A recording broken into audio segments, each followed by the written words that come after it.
प्रशासनाला आणि शासनाला शॉट बसल. खरंच जर असं माहिती प्रत्यक्ष येऊन जर बघितली तर स्थानिक प्रशासनानं योग्य अहवाल सरकारला देणं गरजेचं आहे. मी आत्ताच येताना शंभूराजे देसाई साहेबांना सुद्धा बोललो की पुनर्वसन मंत्री आपले मकरंद आबांचा फोन लागत नव्हता मंत्री महोदयाचा, म्हणून त्यांना लावला. त्यांनी सांगितलं की आम्ही त्यात पुरेपूर लक्ष घालतो, काय काय अडचणी आहेत, काय काय आल्यात, प्रस्ताव वगैरे आलाय का नाही आला. आमचं म्हणणं आहे की यांना आता तुम्ही तातडीनं ताबा देणं खूप गरजेचं आहे. तुम्ही जर हस्तांतरित केलंय गायरान इथलं तर ते गावकऱ्यांच्या ताब्यात देणं खूप गरजेचं आहे. म्हणजे त्यांना तिथं जनावरं बांधता येतील, शेड मारता येतील किंवा राहता तर येईल. इथं राहायचं म्हणजे जीव धोक्यात घालून. आता त्या घरात पेशंट आहे, ते कसं न्यायचं आता, ही जबाबदारी सरकारची नाही आहे का? हे आम्ही कानावर टाकलंय, परंतु गावकऱ्यांना आणखीन विचारलं आहे की बाबा अडचणी असल्यास सांगा.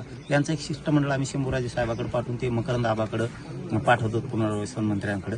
आता त्यांचं ज्या दिवशी सांगतील त्या दिवशी त्यांना पाठवतो आम्ही, तर सांगितलं आणि लावून धरून लवकर होईल. पण तुम्ही गावकऱ्यांनी सुद्धा जीवाला जपा बाबा, कारण हे संकट असं सांगून येत नसतो. उगाच आपण धाडस करू नका कसं, पण आपण हे लावून धरू इथलं आणि न्याय 100% देणार आहे. 100% या गावाला न्याय द्याल.